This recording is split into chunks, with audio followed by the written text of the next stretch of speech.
चलो जी बेटा, आज अपन स्टार्ट करते हैं। लास्ट क्लास में अपन ने जब पढ़ा था तो अपन ने इलेक्ट्रोलाइसिस पढ़ रहे थे बेटा। अपना बस एक केस बच गया था इलेक्ट्रोलाइसिस का, वो था कि जब हम रिएक्टिव मेटल यूज करें। मतलब अब तक हमने जितने इलेक्ट्रोड लिए वो कैसे इलेक्ट्रोड थे? इनर्ट इलेक्ट्रोड थे, इलेक्ट्रोड ने कुछ नहीं किया था। अब हम जिस इलेक्ट्रोड को लेंगे, जब क्या बेटा electrolysis when inert electrode is used, जब हम इनर्ट इलेक्ट्रोड को यूज करें, सॉरी इनर्ट क्या, रिएक्टिव इलेक्ट्रोड को यूज करें, तब क्या होगा बेटा? क्लियर है? तो सिंपल सी कहानी है। जैसे बेटा अपन के पास क्या था बेटा, platinum graphite are a non reactive, other than all metal are a reactive. यहाँ पे गोल्ड भी कर लेना, क्या कर लेना, गोल्ड। क्लियर है? अगर हम रिएक्टिव मेटल यूज करें, जैसे अपन ने क्या किया बेटा, एक कंटेनर लिया, उस कंटेनर में अपन ने CuSO4 को फिल आउट किया। किसको फिल आउट किया बेटा? CuSO4 को। और उसको एक बैटरी से कनेक्ट किया। किससे कनेक्ट किया? बैटरी से। उस बैटरी का जो पॉजिटिव टर्मिनल था उसको हमें पता है एनोड बोलते हैं। उसे क्या बोलते हैं? एनोड, क्योंकि इलेक्ट्रोलाइटिक सेल में यही होता है। और बैटरी का जो नेगेटिव एंड है उसे हम क्या बोलते हैं बेटा? कैथोड। क्या बोलते हैं? कैथोड। एनोड पे पॉजिटिव चार्ज, कैथोड पे नेगेटिव चार्ज। हमने इसमें CuSO4 भरा, लेकिन अब की बार हमने इलेक्ट्रोड लगाते समय यहाँ पर कॉपर का इलेक्ट्रोड लगाया। किसका इलेक्ट्रोड लगाया? और यहाँ पर भी कॉपर का इलेक्ट्रोड लगाया, लेकिन यहाँ जो हमने कॉपर लगाई वो इम्प्योर थी। क्या थी बेटा? इम्प्योर मतलब इसमें इम्प्योरिटियां भी थी। कॉपर तो था ही 90%, 10% इम्प्योरिटियां भी थी। और इधर हमने कॉपर प्योर लगाया। ऐसा हमने क्यों किया ये अपन बाद में बात करेंगे, लेकिन हमने कॉपर प्योर लगाया, इधर कॉपर इम्प्योर। अब मैंने इलेक्ट्रोलाइसिस शुरू की, तो आपने कहा कि सर आपने रिएक्टिव मेटल लगाया है तो मेटल भी रिएक्शन करना चाहिए। तो जो हमने कैथोड पे कॉपर लगाया है उसको हमने कहा भाई रिएक्शन कर, कि कैथोड पे क्या होता है। तो वो क्या कहेगा, हम क्या कहेंगे उससे कि रिडक्शन होता है। तो कॉपर क्या कहेगा, मैं तो पहले रिड्यूस हूं। तो क्या ये कॉपर कोई रिएक्शन करेगा? कि सर ये कॉपर कोई रिएक्शन है, नहीं करेगा। क्यों नहीं करेगा? क्योंकि हमें पता है यहाँ तो रिडक्शन होता है, पहले रिड्यूस है। तो होगा क्या, मैं कॉपर पे रिडक्शन होना है तो इसका नहीं हुआ तो क्या होगा, कॉपर 2+ का होगा। सॉल्यूशन में कॉपर 2+ है, तो कॉपर 2+ इधर आएगा, 2 इलेक्ट्रॉन लेके किसमें कन्वर्ट हो जाएगा, कॉपर ए प्योर में। बोलो कोई दिक्कत है? कॉपर प्योर में होने का मतलब हमने कॉपर प्योर लगा रखा था, तो कॉपर 2+ 2 इलेक्ट्रॉन लेके कॉपर में कन्वर्ट हुआ और उसी कॉपर पे डिपॉजिट हो गया। तो कॉपर प्योर का इलेक्ट्रोड था और उस पर कॉपर आगे चिपका, तो उसको हमने क्या नाम रख दिया, कॉपर प्योर।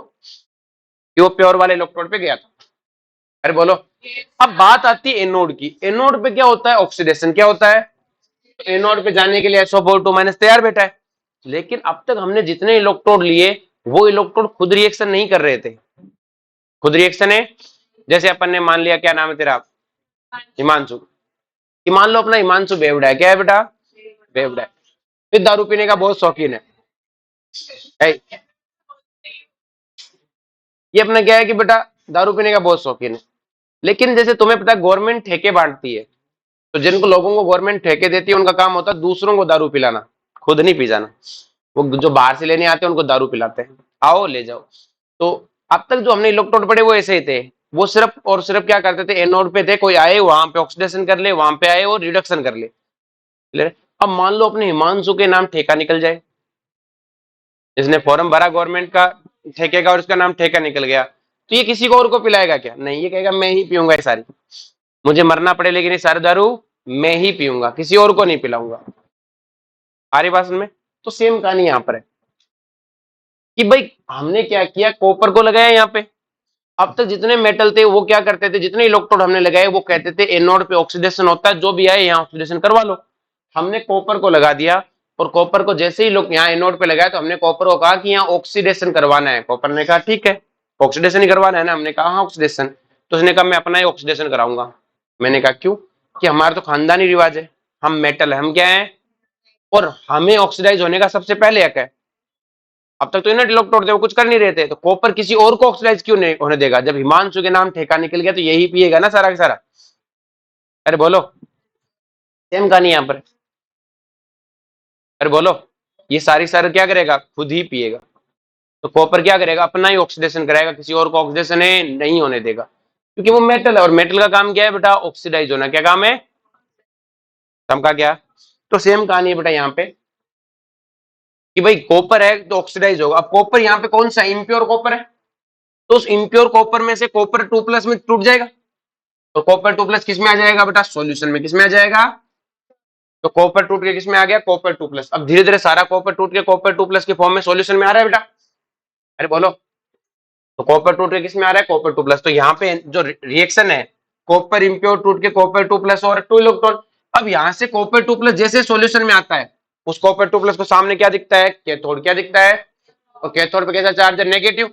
तो क्या ये कॉपर 2+ बहता हुआ इधर आ जाएगा और फिर से कॉपर 2+ 2 इलेक्ट्रॉन लेके कॉपर में डिपॉजिट हो जाएगा। तो क्या हो रहा है कि बेटा इम्प्योर वाले कॉपर से कॉपर 2+ टूट रहा है, सॉल्यूशन में तैरता हुआ आता है और प्योर पे चला जाता है। क्या धीमे धीमे सारा होने लग जाएगा। यहां से हो क्या रहा है, मतलब अगर मैं इन दोनों रिएक्शनों को जोड़ूं तो ऑल ओवर रिएक्शन क्या आ रहा है कि कॉपर इम्प्योर से कॉपर किस पे जा रहा है, प्योर पे। मतलब यहां से कॉपर 2+ टूटता है और बहता हुआ इधर आ जाएगा। धीमे धीमे क्या यहाँ से सारा कॉपर जाने लग जाएगा। अब समझ में आया कि बेटा हमने यहाँ कॉपर प्योर क्यों लिया। अगर हम इधर भी इम्प्योर वाला लगा देते तो इसमें भी कॉपर आके जब डिपोजिट होता फिर से गंदा ही हो जाता बेटा। अरे बोलो। तो प्योर पे आगे चिपक रहा है, हम लास्ट में प्योर वाले इलेक्ट्रोड को निकालेंगे और हमें क्या मिल जाएगा, कॉपर प्योर।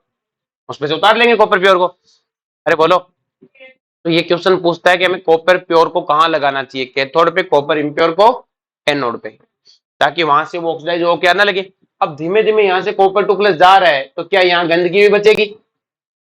इसे हम बोलते हैं एनोड मड। क्या बोलते हैं, एनोड है। और जो एनोड मड होते हैं उसमें होते हैं बेटा आपके पास में ये सिल्वर, गोल्ड, प्लेटिनम, ये याद रह जाएंगे, ये तो याद हो जाएंगे। ये वाले याद है, नाना पाटेकर, ऐश्वर्या सब भिखारी, ये नेपाल, पाकिस्तान, ऑस्ट्रेलिया सब भिखारी। और दूसरा बेटा ओ स्टाइल से, बस यही है, सब स्टाइल से टिपो, सब स्टाइल से टिपो, ये वाला, ये वाले तीनों, सब से टिपो, ये जो है ना, ये तीनों, तीन तो ये है, और सिल्वर, गोल्ड है, प्लेटिनम। तो सिंपल सी कहानी है इसकी, एनोड मट बहुत महंगी होती है, तो गंदगी है वो उतनी ही महंगी है। समझा क्या। तो अब इस क्वेश्चन में यहाँ पे एक और क्वेश्चन, एक तो दो क्वेश्चन तो ये पूछते हैं, तो एनोड मट पूछते हैं कि कॉपर प्योर इम्प्योर को कहाँ लगाना चाहिए। दूसरा पूछते हैं कि ड्यूरिंग इलेक्ट्रोलाइसिस, जब इलेक्ट्रोलाइसिस चल रही है तो क्या कॉपर 2+ की कंसेंट्रेशन बदलेगी क्या, नहीं, क्योंकि जितना कॉपर 2+ आगे जा रहा है उतना टूट के आ रहा है। हाँ, इलेक्ट्रोलाइसिस खत्म होने की बात है, ड्यूरिंग इलेक्ट्रोलाइसिस कॉपर 2+ की कंसेंट्रेशन में कोई चेंज है, क्योंकि जितना आगे जा रहा है उतना पीछे से आ रहा है। During electrolysis concentration of CuSO4 remain same. अब जैसे हमसे कहा इलेक्ट्रोलाइसिस ऑफ AgNO3 करना है, किसका इलेक्ट्रोलाइसिस करना है, AgNO3 का। तो उसने दो केस दिए हैं, when platinum electrode is used, जब कौन सा इलेक्ट्रोड यूज हुआ है बेटा, प्लेटिनम। और दूसरा केस है when silver electrode is used. तो प्लेटिनम इलेक्ट्रोड लगाया मैंने और इसमें AgNO3 भर दिया, तो प्लेटिनम खुद की तो कोई पंचायती करता ही नहीं है, एक एनोड का काम करेगा, एक कैथोड। तो सॉल्यूशन में है कौन कौन की, सर सॉल्यूशन में Ag+ है, NO3- है और पानी है। बात करते हैं कैथोड पे, तो कैथोड पे कौन जाएगा, Ag+ और पानी, और Ag+ और पानी में से नीचे कौन है, Ag+, तो कौन जाएगा, Ag+। Ag+ एक इलेक्ट्रॉन लेके किसमें चला जाएगा, Ag सॉलिड में। अरे बोलो। एनोड की बात करें तो एनोड पे कौन जाएगा, NO3- और पानी, और इसमें से कौन जाएगा, पानी। पानी क्या करेगा, 2H2 किस में कन्वर्ट हो जाएगा, O2+ 4H++ है, 4 इलेक्ट्रॉन। अरे बोलो। यही चीज अगर मैं सिल्वर के इलेक्ट्रोड लू कि Ag के इलेक्ट्रोड लगे हुए हैं, तो जो कैथोड पे Ag लगा हुआ है कुछ करेगा क्या, नहीं, क्योंकि कैथोड पे रिडक्शन होता है वो पहले रिड्यूस है। तो कैथोड पे क्या होगा कि सॉल्यूशन में से Ag+ जाएगा और एक इलेक्ट्रॉन लेके किस में कन्वर्ट हो जाएगा, Ag में। लेकिन जब एनोड की बात आएगी तो सिल्वर खुद को क्या करेगा, ऑक्सीडाइज, दूसरे को क्यों करेगा, और खुद को ऑक्सीडाइज करेगा तो Ag सॉलिड किस में कन्वर्ट हो जाएगा, Ag+ और ए इलेक्ट्रॉन। अरे बोलो। इस केस में Ag+ की कंसेंट्रेशन में कोई चेंज नहीं आएगा ड्यूरिंग इलेक्ट्रोलाइसिस, जबकि यहाँ पे आएगा, क्योंकि यहाँ Ag खत्म हो रहा है बेटा। अरे बोलो। अब तक हमने जितने पढ़े कल की क्लास में, आज की क्लास में, ये सारे के सारे क्वालिटी थी बेटा, क्वांटिटी नहीं थी। मैंने ये बताया कौन जाएगा। देखो इसमें जैसे Ag+ गया, H2O गया, इसमें दोनों जगह Ag गया, ये क्वालिटी बताया कि ये जाएगा, ये नहीं जाएगा, ये जाएगा, ये कितना जाएगा, अमाउंट। इसे बोलते हैं क्वांटिटेटिव एनालिसिस। क्या बोलते हैं, कि कितनी क्वांटिटी जाएगी ये तो बताइए नहीं। तो अगर अपन बात करें क्वांटिटेटिव एनालिसिस की, तो क्वांटिटेटिव एनालिसिस क्या है बेटा, सबसे पहले ये लो दिया बेटा फेराडे ने, Faraday law of electrolysis. Faraday ने हमें क्या समझाया, ध्यान समझो, अमाउंट ऑफ सब्सटेंस डिपोजिटेड और लिबरेटेड, कि डिपोजिट होगा या लिबरेट होगा in the cell at the electrode is proportional to charge supplied in the cell. Cell में आप जितना चार्ज सप्लाइड करते हो उसके प्रोपोर्शनल होगा बेटा अमाउंट। अरे बोलो, जितना आप चार्ज सप्लाई करोगे उसके क्या होगा, प्रोपोर्शनल। ये तो W किसके प्रोपोर्शनल है बेटा, चार्ज के। चार्ज क्यों, अरे बोलो। और प्रोपोर्शनलिटी का साइन हटाओगे तो एक कांस्टेंट आएगा जिसे बोलते हैं इलेक्ट्रोकेमिकल कांस्टेंट। क्या बोलते हैं, इलेक्ट्रोकेमिकल कांस्टेंट, जेड। अरे बोलो, और जो जेड है बेटा वो इक्वल होता है एम अपॉन एन एफ के। एम अपॉन एम में बेटा मोलर मास किसका, जिसका वेट निकालना चाहते हो, इसका वेट है। एफ आपका फेराडे कांस्टेंट है 96500 कूलम। अब आता है एन, एक एन पहले भी आया था, तो वो एन आया था बेटा delta G equal to minus N F P वाला, नर्नेस्ट इक्वेशन वाला। वहां एन क्या था, टोटल इलेक्ट्रॉन। क्या था बेटा, टोटल इलेक्ट्रॉन। उसको हमने बाबूलाल नाम दिया था, क्या नाम दिया था। लेकिन ये वाला एन है वो है एन फैक्टर। क्या है बेटा, नंबर ऑफ इलेक्ट्रॉन पर मोल। और नंबर ऑफ इलेक्ट्रॉन पर मोल को तो एन फैक्टर बोलते हैं। इसका नाम हमने रख दिया रामलाल। क्या रख दिया, रामलाल। तो रामलाल क्या है बेटा, एन फैक्टर है। क्या है बेटा, और जबकि वहां जो था वो क्या था, टोटल इलेक्ट्रॉन चेंज। इस टोटल इलेक्ट्रॉन एन फैक्टर में क्या दिक्कत है, मैंने कहा आपने रेडॉक्स पढ़ा था, तो टोटल इलेक्ट्रॉन होता है वो क्या होता है, N factor into stoichiometric coefficient. तो दोनों अलग है, हो सकता है दोनों सेम भी आ जाए। अरे बोलो, समझा क्या। तो मुझे जेड की जब वैल्यू पता लग गई तो मैं फॉर्मूले में उठा के रख दूं। तो डब्ल्यू इक्वल टू क्या आ गया बेटा, M Q upon A N F. अरे बोलो, अब बेटा कई बार हमें वेट पूछता तो मैं सीधा M Q upon N F करूंगा, लेकिन कई बार हमें मोल पूछता है। क्या पूछता है, तो कुछ बच्चे क्या करते हैं, पहले वेट निकालते हैं फिर मोलर मास से डिवाइड करते हैं। यहां मोलर मास रख के सोल्व करते हैं उसे, और फिर मोलर मास से डिवाइड करते हैं। कई बार उन्हें मोलर मास पता नहीं होता, रोते रहते हैं। अरे जब मोल पूछा है तो सीधा इस मोलर मास को इधर ले आओ ना। बोलो, तो सीधा ये डब्ल्यू अपॉन एम क्या होता है, मोल। तो मोल इक्वल टू सीधा क्या आ गया, क्यू अपॉन एन एफ। अरे बोलो, और ये एन क्या है बेटा, एन फैक्टर। और इस एन को इधर ले आऊं तो मोल इंटू एन फैक्टर क्या होता है, ग्राम इक्विवेलेंट। ग्राम इक्विवेलेंट क्या है, क्यू अपॉन एफ। और आपको एक चीज पहले बताई थी, एक रिएक्शन के ग्राम इक्विवेलेंट हमेशा क्या होते हैं, सेम। तो पूरा सेल है तो एक साथ ही चल रहा है, एनोड कैथोड अलग अलग थोड़ी चल रहा है, सेम चल रहा है। तो किसी भी सेल में सबके ग्राम इक्विवेलेंट सेम होते हैं। सबके इक्विवेलेंट ग्राम इक्विवेलेंट क्या होते हैं, दिख भी रहा है। अगर चार्ज सेम सप्लाइड करूंगा, और आपको पता है एक सेल में एनोड पे जितना चार्ज जाएगा कैथोड पे भी तो उतना ही जाएगा, और चार्ज सेम जाएगा तो ग्राम इक्विवेलेंट भी क्या होंगे, सेम। तो अगर मुझसे कोई पूछे ग्राम इक्विवेलेंट कितने होते हैं, तो मैं सीधा बोलूंगा क्यू अपॉन एफ।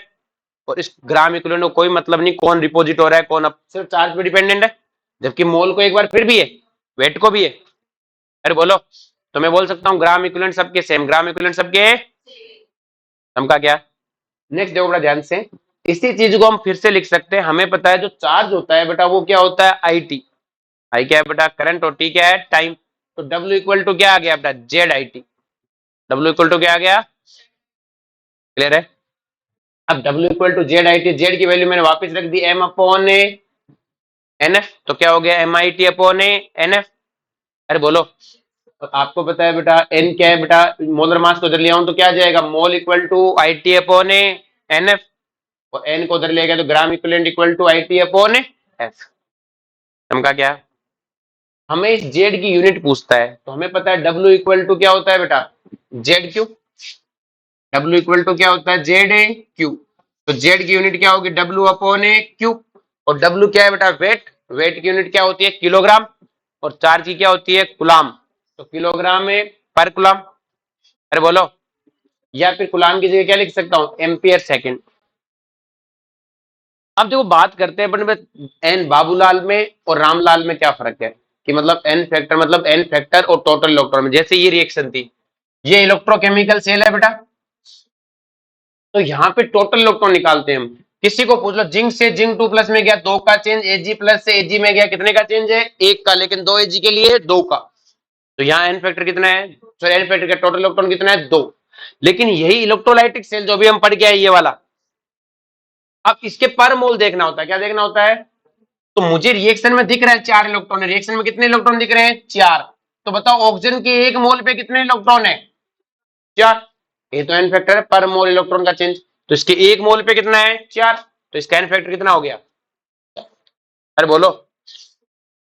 चमका गया। अब कोई कहे नहीं मुझे तो वो रेडॉक्स वाले तरीके से निकाल के दिखाओ, तो रेडॉक्स वाले तरीके से देख ले, यहाँ ऑक्सीजन -2 में, यहाँ 0 में, 0 से -2 में जा रहा है, कितने का चेंज है, 2 का। 2 ऑक्सीजन के लिए कितना हुआ, 4। कहीं को करना जब इलेक्ट्रॉन लिखे हुए पर मोल देख ले, 1 मोल पे कितने 4, तो एन फैक्टर कितना हुआ 4। 4 मोल पे कितने 4, तो एन फैक्टर कितना हुआ 1। 2 मोल पे कितने 4, तो 1 मोल पे कितने होंगे 2। इस तरह आप H प्लस का कैसे निकालोगे, H प्लस इधर भी +1 है, इधर भी +1 है। तो मैंने कहा था बेटा, मैंने रेडॉक्स में भी सिखाया था कि कुछ निठल्ले होते हैं, उनका निकालने के लिए हमें फुल सेल चाहिए होती है, टोटल इलेक्ट्रॉन चाहिए होता है ना। तो दिख रहा है टोटल इलेक्ट्रॉन कहीं करो ना, इसलिए रेडॉक्स वाला तरीका यूज नहीं कर रहे अपन। समझा क्या, क्योंकि बहुत सारे निठल्ले हैं। तो अरे बोलो, जो किसी काम के नहीं है। जैसे अपने पास ये रिएक्शन है, तो इसमें H2O का एन फैक्टर कितना होगा 1, क्योंकि 2 मोल पे कितने इलेक्ट्रॉन है, तो O2 का कितना है बेटा 2, OH का कितना है 1। जैसे कॉपर कन्वर्ट हुआ, कॉपर 2 प्लस और 2 इलेक्ट्रॉन, तो कॉपर का एन फैक्टर कितना है 2, और कॉपर 2 प्लस का भी कितना है 2।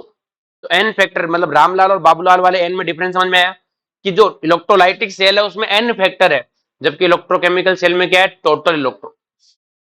अब देखो क्वेश्चन बहुत आसान होते हैं इसके। क्वेश्चन है कि during electrolysis of Na2SO4 5 ampere current is passed for 9.65 second, volume of hydrogen gas liberated electrode, कि इलेक्ट्रोड पे जो हाइड्रोजन गैस लिबरेट हुई है वो बतानी है।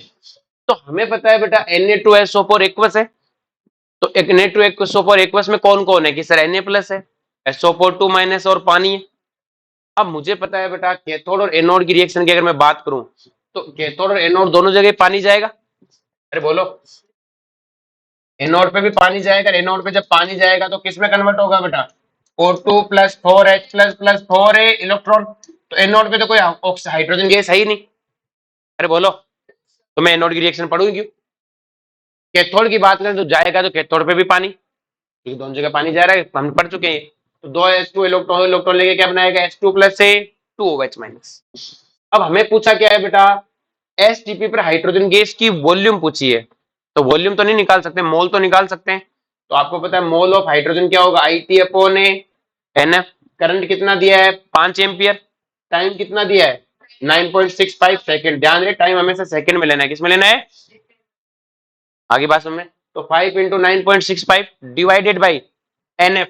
इस रिएक्शन में बताओ हाइड्रोजन का एन फैक्टर कितना है बेटा, 1 मोल पे कितना है 2, तो एन की वैल्यू क्या ले ली 2, और ये क्या है बेटा फैराडे कांस्टेंट। तो हमें क्या हाइड्रोजन का मोल आ जाएगा, और हाइड्रोजन के मोल आ गया तो आपको पता है एसटीपी पर एक मोल की वॉल्यूम कितनी होती है 22.7, तो इतने मोल की कितनी होगी, चमका गया। नेक्स्ट देखो, during the electrolysis of aqueous Na2SO4 at cathode 5.6 litre gas liberated. Cathode पे कितनी लिबरेट हुई है 5.6 litre at temperature 0 degree Celsius and pressure 1 atm, मतलब ओल्ड एसटीपी 22.4 वाला।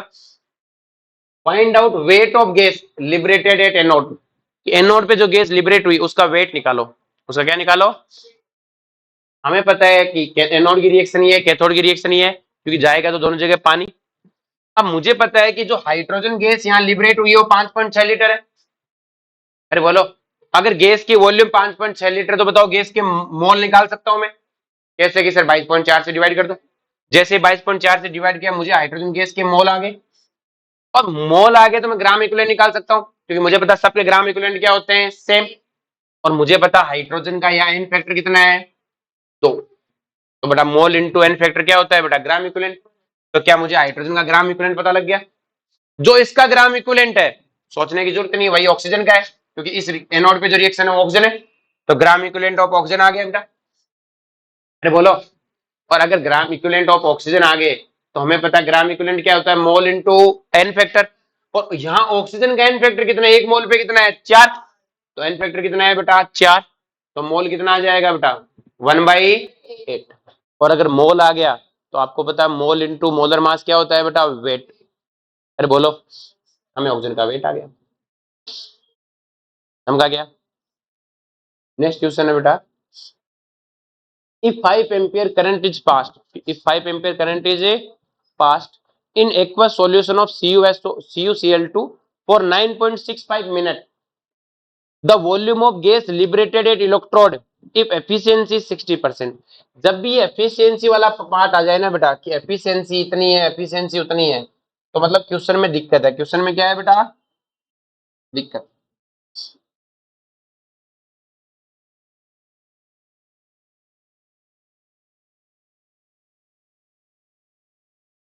हमारा फॉर्मूला क्या है बेटा? हमें क्या दिया हुआ है? 5 एम्पियर करंट है। तो पूछा गया है लिबरेटेड गैस, लिबरेटेड पूछिए, वॉल्यूम पूछी होगी। हमें पता है मोल इक्वल टू क्या होता है? I T upon N F होता है। अरे बोलो। अब उसने एफिशिएंसी दे दी, मतलब जितना करंट है उतना योग काम का नहीं है, तो हमें क्या करना होगा? करंट को एफिशिएंसी से मल्टीप्लाई कर दो। किससे मल्टीप्लाई कर दो? एफिशिएंसी से। अरे बोलो। तो एफिशिएंसी आपको कितनी है बेटा? मैंने एफिशिएंसी से मल्टीप्लाई कर दिया। एफिशिएंसी परसेंटेज में तो डिवाइड में 100 हो जाएगा। अरे बोलो। हमें कुछ सोचना ही नहीं है, जिस चीज की एफिशिएंसी है उसको उससे क्या कर दो? मल्टीप्लाई। अब बताओ बेटा, हमें मोल निकालने हैं बेटा। किस किस पे निकालने हैं बेटा? Liberated electrode. अब देखो हमें पता है कॉपर CuCl2 है, तो CuCl2 में है कौन कौन? कॉपर 2 प्लस है अपने पास में बेटा, अपने पास Cl माइनस, और अपने पास कौन है? पानी। क्लियर है? तो कैथोड पे कौन जाएगा? कॉपर 2 प्लस और पानी में से कॉपर जाएगा, मतलब कैथोड पे कोई गैस है नहीं है, गैस सिर्फ और सिर्फ एनोड पे, और एनोड पे कौन जाएगा? Cl minus. तो हमने उसकी रिएक्शन लिख ली। अरे बोलो। हमें निकालना है मोल ऑफ Cl2, तो मोल ऑफ Cl2 क्या आएगा बेटा? करंट कितना है? 5 एम्पियर, लेकिन उसकी एफिशिएंसी दी है बेटा हमें, तो उसको मल्टीप्लाई कर दिया। अरे बोलो। इनटू हमें टाइम कितना दिया है? 9.65 मिनट, तो उसको किस में कन्वर्ट कर देंगे? सेकंड में। Cl2 का एन फैक्टर कितना है बेटा? 2, और फैराडे कांस्टेंट कितना है? 96500 कूलम। तो क्या यहां से क्लोरीन के मोल आ जाएंगे? और एक बार मोल आ गया तो वॉल्यूम कौन सी चीज है? अरे बोलो। तो एसटीपी लिखा हुआ नहीं है क्या इसमें? लिख लो एसटीपी। क्लियर है? नेक्स्ट देखो बड़ा ध्यान से, ये छोड़ दो, ये क्वेश्चन तुम्हारे काम का ना है।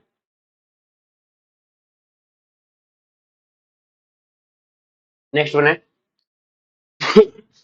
How much charge should be pass, कितना चार्ज पास किया जाए इन 12.3 ग्राम नाइट्रोबेंजीन, ये नाइट्रोबेंजीन है, टू कन्वर्ट इनटू एनिलीन, ये एनिलीन है। If current efficiency is 50%, if current efficiency कितनी है? 50%। तो हमें ज्यादा सोचने की कोई जरूरत है नहीं है। करंट एफिशिएंसी दी है, मतलब फॉर्मूले में थोड़ा सा चेंज करना है। इस वाले मेथड से नहीं, तुम दूसरे वाले से करोगे जो मैं बता रहा हूँ।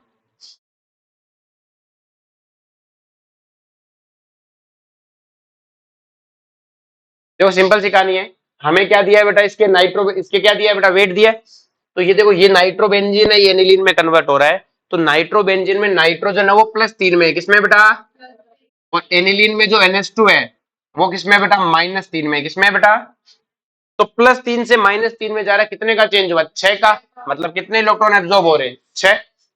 अरे बोलो। हमें इसका क्या दिया है बेटा? वेट दिया है। तो वेट कितना होता है? 12.3 ग्राम है। उसका मोलर मास होता है बेटा 123। तो इसके मोल कितने आ जाएंगे? 12.3 डिवाइड बाई 123 कितना आ जाएगा? 0.1 मोल। क्या हमें इसके मोल आ गए? और हमें पता है बेटा इसके जो मोल है वो किसके इक्वल है? चार्ज अपॉन NF, क्योंकि चार्ज पूछा हमसे। अरे बोलो। तो मैं मोल इक्वल टू क्या कर दूंगा? Charge upon NF। अगर करंट पूछता तो मैं IT अपॉन NF कर देता। अरे बोलो। क्योंकि IT और Q तो सेम है, लेकिन एफिशिएंसी बोल रहा है, तो आप सीधा एफिशिएंसी क्या से क्या कर दो? मल्टीप्लाई। हाँ, तो करंट और चार्ज अलग अलग है क्या? तो करंट की एफिशिएंसी होगी वो टाइम की एफिशिएंसी थोड़ी है भाई। I equal to Q upon T है, तो अगर इसकी एफिशिएंसी 50 है तो इसकी भी 50 है ना, टाइम की दिक्कत थोड़ी है। अरे बोलो। अब आपके पास मोल आ गया, चार्ज हमें पता करना है, ये कितना हो जाएगा? 0.5। और एन की वैल्यू कितनी होगी बेटा? पर मोल कितना है? 6। फैराडे कांस्टेंट आपको पता ही है, क्या आ जाएगा? चमका क्या? अगर आपसे क्वेश्चन में कभी पूछे कि नंबर ऑफ फेराडे निकालो, मतलब चार्ज पूछ रहा है, क्या पूछ रहा है? क्योंकि फेराडे भी तो चार्ज है, फेराडे भी क्या है? चार्ज। जैसे आपसे पूछ लिया कि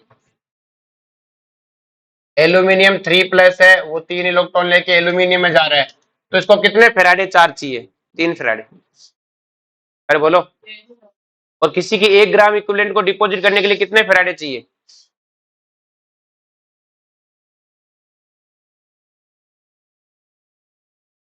इसका हाँ तो 3 फैराडे चार्ज चाहिए ना मेरे को।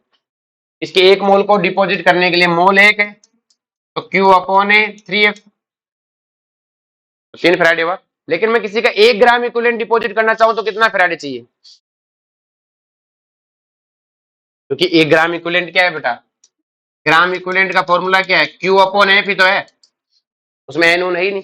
एक के लिए 1 फैराडे, 2 के लिए 2 फैराडे। मोल में फिर भी एन फैक्टर आता है, मोल में फिर भी क्या आता है भाई? जैसे इसके 1 मोल के लिए 3 फैराडे चाहिए, 2 मोल के लिए अलग चाहिए, लेकिन 1 ग्राम इक्विवेलेंट के लिए 1 फैराडे, 2 ग्राम इक्विवेलेंट के लिए 2 फैराडे।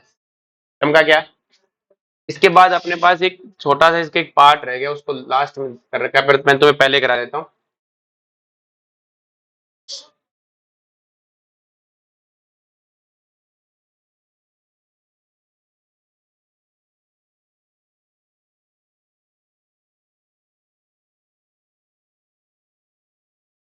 कहाँ गया वो? फैराडे सेकंड लॉ, फैराडे, ये लास्ट में लिखा हुआ है, इसको शुरू में बता रहे, मतलब भूल गया था मैं पहले पढ़ाना, अब तुम्हें पहले पढ़ा देते हैं। तो बेटा फैराडे सेकंड लॉ की बात करें तो वैसे फैराडे सेकंड लॉ कुछ नहीं है भाई, फर्स्ट लॉ का कॉपी पेस्ट है। मुझे पता है W इक्वल टू क्या होता है? MIT upon NF। आपको पता है बेटा M अपॉन N, M क्या है? मोलर मास, और N क्या है? N factor. और molar mass upon N factor क्या होता है? Equivalent weight. क्या होता है? तो इसका मोलर वेट इक्वल टू क्या आ गया? Equivalent weight into IT upon F। अब अगर मैं किसी सेल में सेम करंट सेम टाइम के लिए फ्लो करूं, मतलब I और T को क्या कर दूं? कांस्टेंट, तो क्या मैं ऐसे बोल सकता हूं weight proportional to equivalent weight? लेकिन कब है? जब I और T का हो बेटा सेम। समझा क्या? तो अपन क्या बोल सकते हैं? If same current is flow for same time, then weight liberated और deposit to proportional to equivalent weight है, प्रोपोर्शनल करना। अरे बोलो। जैसे क्वेश्चन, इसका क्वेश्चन कैसे पहचानेंगे? आपको ऐसे लिखे when two cell connected in series, दो सेल है जो सीरीज में कनेक्टेड है, one have AgNO3 and another have CuSO4. If weight deposited of silver at cathode is 1.45 gram, then find out weight deposit copper at a cathode. तो दो cell है, दोनों आपस में सीरीज में कनेक्टेड है, तो सीरीज में कनेक्टेड होने का मतलब क्या है? सेम करंट जाएगा और सेम टाइम के लिए जाएगा। जब भी मैं करंट चालू करूंगा दोनों को मिलेगा और सेम टाइम के लिए मिलेगा। अब ये दो अलग अलग सेल है, तो इसमें भी एक कैथोड होगा और इसमें भी एक क्या होगा? कैथोड। अरे बोलो, दोनों के क्या होंगे? कैथोड। तो ये अपने सेल के कैथोड पे डिपॉजिट होगा भाई, इसके सेल में कैथोड पे कौन डिपॉजिट होगा? Ag प्लस, और इसके कैथोड पे कौन डिपॉजिट होगा? Cu2 plus. तो क्या दोनों को सेम करंट मिलेगा सेम टाइम के लिए? तो अब आपको क्वेश्चन पहचानना है, बहुत आसान है, तो सीरीज बोलता है। अब आपको सिल्वर का वेट दिया है और कॉपर का वेट पूछा है, किसका पूछा है? तो ज्यादा नोटिंग करने की जरूरत नहीं, हमें पता है Ag प्लस 1 इलेक्ट्रॉन लेके Ag में जाएगा, और इसमें कॉपर 2 प्लस 2 इलेक्ट्रॉन लेके किस में जाएगा? कॉपर में। Weight proportional to equivalent weight, तो मैं क्या बोल सकता हूँ? Weight of Ag divided by weight of a copper equal to equivalent weight of silver divided by equivalent weight of a copper. अब सिल्वर का वेट तो उसने दिया है, कॉपर का पूछा है। अब सिल्वर का मोलर मास कितना होता है? 108.5, और यहां से एन फैक्टर कितना आ रहा है? 1, तो 1 से डिवाइड कर दिया। कॉपर का एन फैक्टर कितना आ रहा है बेटा? 2, तो यहाँ पे इक्विवेलेंट वेट में मोलर मास को 2 से डिवाइड कर दिया, सोल्व कर दिया, क्या आ गया? कॉपर का वेट। पॉकेट की इधर कैलकुलेशन करने से बता देता है। और मैं कब यूज करना है? एक का देके दूसरे का पूछ ले, एक का वेट देके दूसरे का, सीधा सोल्व करो, कार्य खत्म। अरे बोलो। और वेट के लिए करना है, किसके लिए करना है? बाकियों के लिए नहीं। क्लियर है? बाकियों के लिए आपको ग्राम इक्विवेलेंट आता ही है। जैसे वॉल्यूम देके दूसरे पूछे तो वॉल्यूम से मोल में कन्वर्ट करो, फिर इसके मोल इक्वल टू उसके मोल, उसके इसके ग्राम इक्विवेलेंट इक्वल टू उसके ग्राम इक्विवेलेंट। लेकिन वेट देके दूसरे का वेट पूछे, समझ जाओ फैराडे सेकंड लॉ लगाना है, weight proportional to equivalent weight, लेकिन ध्यान रहे करंट सेम होना चाहिए, पैरेलल नहीं होना चाहिए। अरे बोलो। तो ये अपना हो गया इलेक्ट्रोलाइटिक सेल खत्म। कल अपन पढ़ेंगे कंडक्टेंस, क्या पढ़ेंगे? लेकिन आज अपन करेंगे डिस्कशन इसके बाद।